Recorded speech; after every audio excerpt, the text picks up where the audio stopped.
ओ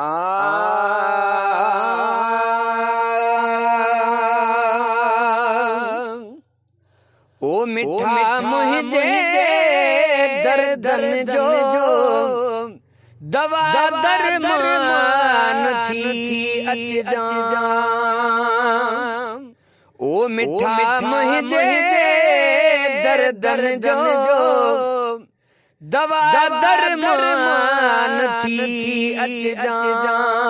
करे दूरियूं खत्म प्यारा सजन एहसान थी अच जा।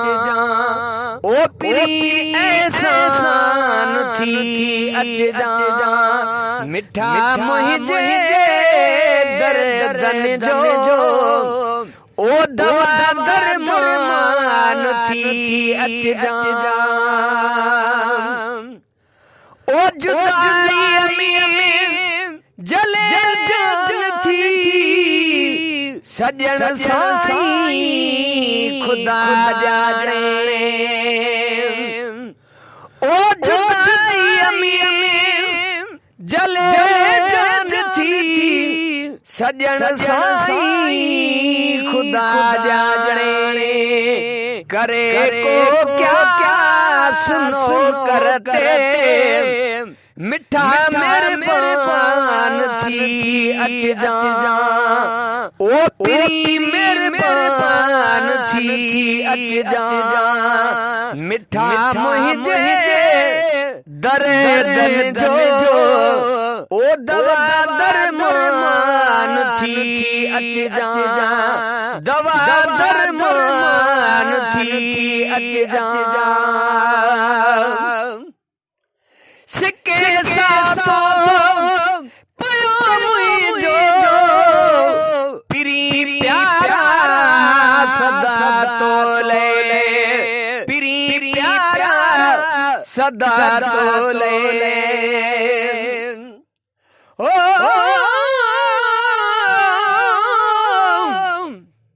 आवे महित को लाल पियाने क्यों मुद्दा लईनी घड़ियां। दर्द दे विच रोवन अखियां जिवें सावण माह दा कणियां। रोवन अखियां कदा सिखियां जदा वाकुफ तेरियां बणियां। रोवन अखियां दा तदा खुटसी गुलाम फरीदा जदा पोसन सपन नु तणियां। सिक्के साथो पियो मुझो पीरी प्यारा सदा तोले। करे को कुर्ब मिठेड़ा तू करे को कुर्ब मिठेड़ा तू वरी मेहमान थी अच जा। ओ वरी मेहमान थी अच जा।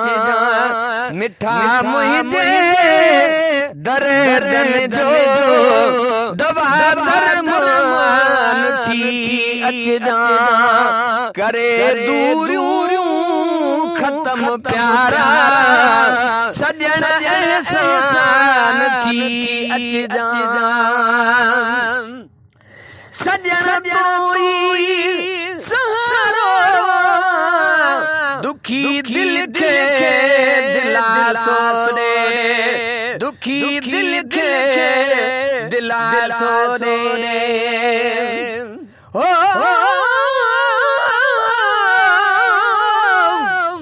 आवे महित को लाल पियाने क्यों मेरे यार दीवानी। कख दा पार न सांदी जिंदड़ी लखमण दे बार चढ़ाए नी। सिर ते हथ रख मैं जाना दर दर दे सलाम करवाए नी। आखे मियां गुलाम फरीदा तेरे वसन जो मेरे खिल दे नरवाए नी। सजन तूई सहारा दुखी दिल के दिलासो दे।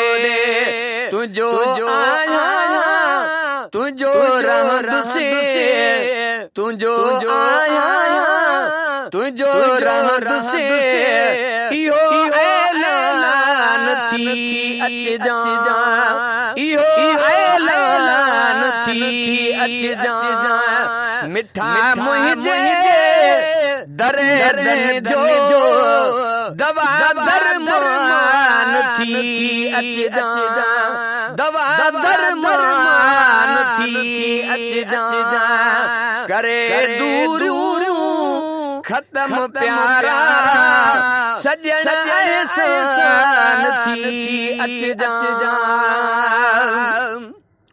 तुझो गोलो प्यास आहे रखे थो चाही तो सोसा